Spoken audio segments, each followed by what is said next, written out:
ভাই হিসেবে বোনের উপরে এরকম একটা নির্যাতন বা এরকম একটা অত্যাচার করছে, এটার যদি সুস্থ বিচার না পাওয়া যায় তাহলে পরবর্তীতে উনি আবার এরকম অন্যায় অন্য কারোর সাথেও করতে পারে। কুমিল্লার মনোহরগঞ্জ উপজেলার খুরুয়া গ্রামের বাসিন্দা আবুল কাশিমের ছেলে মোহাম্মদ দেলোয়ার হোসেনের বিরুদ্ধে সম্পত্তি নিয়ে বিরোধের জেরে নিজের দুই বোনের উপর দীর্ঘদিন ধরে নির্যাতনের অভিযোগ উঠেছে।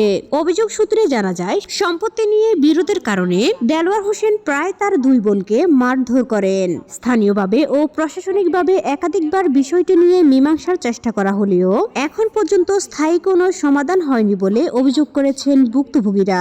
ভুক্তভোগী দেলোয়ার হোসেনের ছোট বোন দাবি করেন, কিছুদিন আগে দেলোয়ার হোসেন তার দুই বোনকে মারধর করে ছোট বোনের স্বর্ণালংকার নিয়ে যায়। এই ঘটনায় তারা নিরাপত্তাহীনতায় ভুগছেন এবং প্রশাসনের কার্যকর হস্তক্ষেপ কামনা করছেন।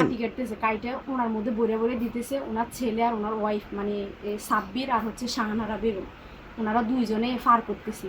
পরে আমি যাওয়ার পরে ওই সাব্বিরে জিজ্ঞেস করলাম আর কি যে তোর আব্বা যে মাটি কাটে কোথেকে মাটি কাটে, কয় ওই সাইড ডিসিমের মাটি কাটে। তা আমি জিগেলাম তো তোর আব্বা যে মাটি কাটে কারে জিগে মাটি কাটতেছে, ওলার কিছু কয়না চুপ করেছে। পরে আমি ওই জায়গার মধ্যে গেছি, যাওয়ার পরে ওই দেলোয়ার যে নিরি নিরি কূপ দিয়ে মাটি কাটতেছে, আমি ওনার পিছন দিয়ে দাঁড়াই শুধু এই কথাটাই বলছি যে আপনি যে মাটি কাটেন কার থেকে অনুমতি নিছি, এটা বলছিলে রে। উনি আমারে বলে যে কে তুই, মানে উপর থেকে উত্তেলির থেকে উঠে আমারে জিজ্ঞেস করে কে তুই। আমি বললাম আমার সিনের না, আমি কে, কয় না চিনি না। তো ইয়া করছে মাটি কাটছি তোর সমস্যা কি, আমি আমাদের দুই বোনের নামে আর কি। তো উনি মাটি কাটতে যে আমি ওনার জিজ্ঞেস করছি যে আপনারা 2 ডিসিম তো এখনো দেওয়া হয় নাই, এখানে তো মাটি 4 ডিসিম শুদ্ধ আমরা কাটতেছেন, তো 2 ডিসিম তো আমার নামে আছে। হ্যাঁ, আপনি ওনাবারও তো 4 ডিসিম থেকে কেন মাটি কাটবেন, আর আপনি জানেন না আপনি কার কাছ থেকে অনুমতি নেবেন। এটা বলছিল। উনি বলে যে না, কার কাছ থেকে অনুমতি নিবে, তোর কোন আব্বা আছে হেতে করে যায় কইয়া কি যা হাইলে কিতা করতে করো কি, এই কথা বলছিল। উনি আমার মানে গলা চাপিয়াই দৌড়িয়ে আমার মেলামারি ক্ষেতের মধ্যে ফালাই দিছে। ফালাই দেওয়ার পরে উনি কোদাল দিয়ে আমার কোপ দিতে আসছিল, আর আমার বোন যেই ধরছে আপনি আমার বোনরে মারলেন কি লিগে, এই কথা বলছিল। আর উনি আমার বোনরে দৌড়ে ক্ষেতের মধ্যে ফ্যাঁকের মধ্যে ফালাই দিয়েছে। ফালাই দিয়ে উনি আমার বোনরে ওই জায়গার মধ্যে মারধর করা শুরু করছে। এবার আমি ধরতে গেছি, ওনার ওয়াইফ আমারও ধরে ফেলছে। ওনার ওয়াইফ আর আমার ভাইয়া মিলে আমার জামা কাপড়টা ছিঁড়ে ফেলছি। এরপরে আমার বোনের জামা কাপড় টাপড় ওই জায়গার মধ্যে ছিঁড়ে অবস্থা। আমি জাস্ট কোনো মতে জামা হাত দিয়ে ধরে রাখছি, এদিক দিয়ে আমি আমার বোনরে ছুড়েতে পারিনি। আমার ভাইয়ে ওনা দিয়ে এর গলার মধ্যে ফ্যাঁস দিয়ে লেছি। এরপরে আমার দেলোয়ার মহিমার গলার মধ্যে দেলোয়ারে ওনা দিয়ে ফাঁস দিয়ে ফেলছি। তারপর আমি দৌড়াই যাই, ওনা ছুঁড়েছি। আরও কয়েকজন ছিল ওই জায়গার মধ্যে, ওনা ছুঁড়েছি। আর রাবেয়া আর হচ্ছে ফাতেমা, ওনারা দুইজন ছিল। যখন দেলোয়ারে মহিমার গলার মধ্যে ওনা দিয়ে ফ্যাঁস দিছে, তখন আমি যাই ওনাটা ছুটেছি। আর আমাদের দুই বোনের তো জামা কাপড় খুবই খারাপ অবস্থায় ছিল, ছিঁড়ে। জাস্ট কোনো মতে আমরা ওইখান থেকে সবাই মিলে আমরা হানারা আর দেলোয়ার দুইজনে মিলে মহিমার এইখান দিয়ে একটা কামড় দিয়েছে, ওইখান দিয়ে একটা কামড় দিয়ে কানের দুলগুলো ছিঁড়ে নিয়ে গেছে। মহিমার কান থেকে যে কানের দুলগুলো নিয়ে গেছে, ওই কানের দুলগুলো আবার নেওয়ার সময় ফাতেমা আর হচ্ছে রাবেয়া এরা দুইজনে দেখছিল। এরপর ওইখান থেকে ওনারা আমাদেরকে ধরাধরি করে নিয়ে এসে এইখানে গাড়িতে উঠে তারপরে যে হসপিটালে নিয়ে গেছে। আমরা হসপিটালে গেছি। হসপিটালে যাওয়ার পরে থানাতে সামাজিকভাবে একটা ডেট দেওয়া হয়েছে আর কি, যে এই ডেটে থানাতে বসবে। পরে আমরা সবাই মিলে গেছি, ওইখানে বৈঠকটা বসছে। বসার পরে ওইটার মধ্যে মানে ওনারা রায় এটাই দিছে আর কি, যে স্বর্ণ যে এটা হারা গেছে, স্বর্ণ যে নিয়ে গেছে ওইটার বাবদে 1,33,000 টাকা ওনারা মানে রায় দিছে আর কি, যে পরের সপ্তাহে।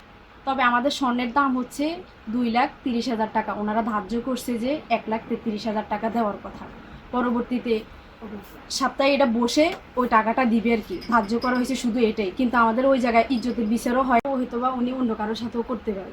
এটার জন্য আমি সবার কাছে সুস্থ বিচার চাই, যে ভাই হিসেবে বোনের উপরে এরকম একটা নির্যাতন বা এরকম একটা অত্যাচার করছে, এটার যদি সুস্থ বিচার না পাওয়া যায় তাহলে পরবর্তীতে উনি আবার এরকম অন্যায় অন্য কারোর সাথেও করতে পারে। এবং প্রশাসনের উপরে দৃষ্টি আকর্ষণ করতেছি যে এটা যাতে একটা সুস্থ বিচার পাই আমরা। যখন দেলোয়ারে মারতেছিল তখন আমি দেলোয়ারে সরাইতে গেছি। আমি বলছি জানি না আর বোনরে মারেন কেন, উনি বলতেছে তোর কি এখানে, এই কথা বলে উনি আমার ধাক্কা দিয়ে গলার মধ্যে ওড়না দিয়ে ফাঁস দিয়ে দিছে। তখন আমার ছোটো বোন এসে আমার ফাঁসটা ছুঁড়েছিল। ওইখানে রাবিয়াও ছিল, ফাতেমাও ছিল, ওনারাও শুদ্ধ আমার গলার ফাঁসটা ছুঁড়েছিল। এরপর আমার কানের দুল ছিল দুই কানে দুইটা, একটা দেলোয়ারে কামড় দিয়ে নিছে, একটা তার বউ শাহানারা কামড় দিয়ে নিছে। এরপর ওইখানে জামা কাপড় এমন পর্যায়ে ছিঁড়ছে যা বলার মতন, মানে আমাদের ওইখানে মান সম্মান কিছুই ছিল না। ওই কাজগুলো দেলোয়ারের বউ মিলে দুইজনে মিলি করছে। এবং পরবর্তীতে তার সাব্বির এবং তার মেয়ে সুমাইয়া ওরা এসে আমাদের সাথে মারামারি করছে, মারামারি করাতে ওইখানে বিভিন্ন আসছি, ওইখান থেকে পরে সবাই আমাদেরকে নিয়ে আসছি। মানে ওইরকম অবস্থা ছিল যে আমাদের গায়ে জামা কাপড় ছিল না। এখন আপনারা কি চান? এখন আমরা আমাদের এটার সুষ্ঠু বিচার চাই। তুমি বলছি আমি আজকে দেশবাসীর কাছে, আমি একজন প্রবাসী। আমি গত রমজান মাসের 10 দিন পরে, রমজান ঈদের 10 দিন পরে আমি দুবাইতে গেছিলাম। যাওয়ার পর 2 মাস পরে আমি শুনতে পারি আমার ওয়াইফেরকে তার ভাইয়ে মারধর করে এবং কি তাকে খুবই ইজ্জতহানি করে তার। এটা শোনার পর আমি খুবই আহত হই এবং কি আমি দেশে আসি। আমি সমাজের কাছে এবং কি প্রশাসনের কাছে বিচার চাইছিলাম। 2বার প্রশাসনিকভাবে বিচারও হয়েছিল, কিন্তু দুঃখজনক বিষয়ের কোনো ফয়সালাই হয়নি এখন পর্যন্ত। আমি কালকে থানায় বৈঠক হয়, বৈঠকে আমার ওয়াইফের স্বর্ণ নিয়ে গেছিলো প্রায় 2,30,000 টাকা আমি তাকে দিছিলাম স্বর্ণ। ওই স্বর্ণ নিয়ে যাওয়ার পরে প্রশাসনিকভাবে রায় তারা এটা বিবেচনা করে 1,33,000 টাকা একটা রায় ধার্য করছিল। বলছিল পরের সপ্তাহে এই বিষয় বসে এটা রায়টা কার্যকর করবে, কিন্তু দুঃখজনক বিষয় সেই রায়টাও কার্যকর করেনি। এখন আমার ওয়াইফের মায়েরও খাইল এবং কি তার স্বর্ণও গেল।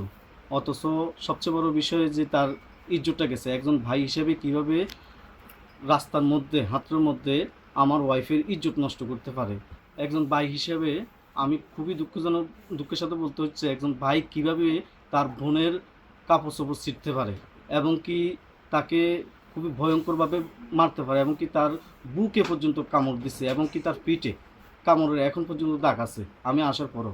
এরপর আমি বিচার চাইছিলাম, ওই আগের রায়টা শুধু কার্যকর করার কথা ছিল, সেটাও করেনি। এখন আমি আমার বউয়ের স্বর্ণের বিচারটাও পাইলাম না, মায়ের বিচারটাও পাইলাম না এবং কি ইজ্জতের বিচারটাও পাইলাম না।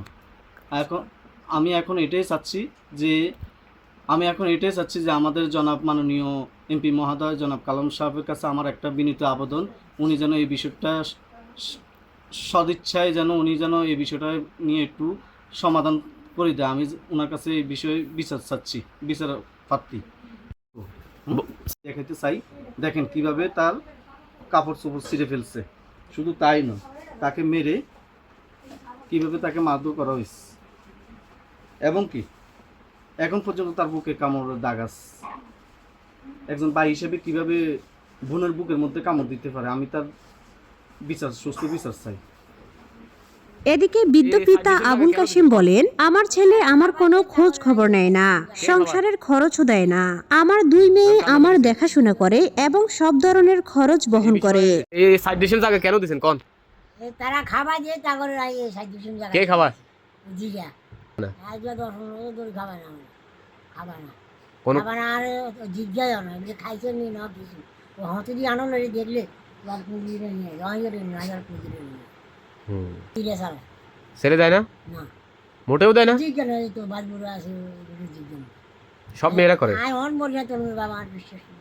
আচ্ছা, আমি সব ওই কাল লাগি এই যাই মার খবর তো এখন মেয়েদেরকে যে জায়গাগুলো দিচ্ছেন, এখন ছেলে এখানে ডিস্টার্ব করে কেন?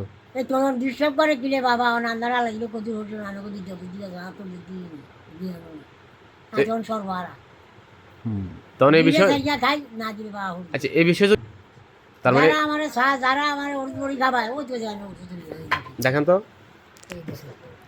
এই এক বক্স অনলাইন ওই গেছে অনলাইন এগুলো কে খাওয়ায়? এগুলো এই দিকে খাওয়া মেয়েরাই খাওয়ায়। হয়েছি যে চামড়া ওরা কি ইয়ে করলি কার বুদ্ধি করলি হ্যাঁ না করে উত্তর করে না আর কথাই করি মানে আপনার মেয়ে যে স্বর্ণ নিয়ে আনিছে এই বিষয়ে আপনার ছেলেরা আপনি কিছু বলছেন না? আজি আর উঠাইছে জামাই রেখেছে জি এবং জামাইরে। হ্যাঁ তো জি জামাই খাওয়ার কারণে তাদেরকে আপনি জায়গাটা লিখে দিয়েছেন। হ্যাঁ। আপনার জামাইকে আপনার কাছে কোনো টাকা পয়সা পাইতো না? এ বিষয়ে বাদী দেলোয়ার হোসেন বলেন, আমি তাদের উপর কোনো ধরনের নির্যাতন চালাইনি এবং এ বিষয়ে কিছুই জানি না। আপনার জামাইকে আপনার কাছে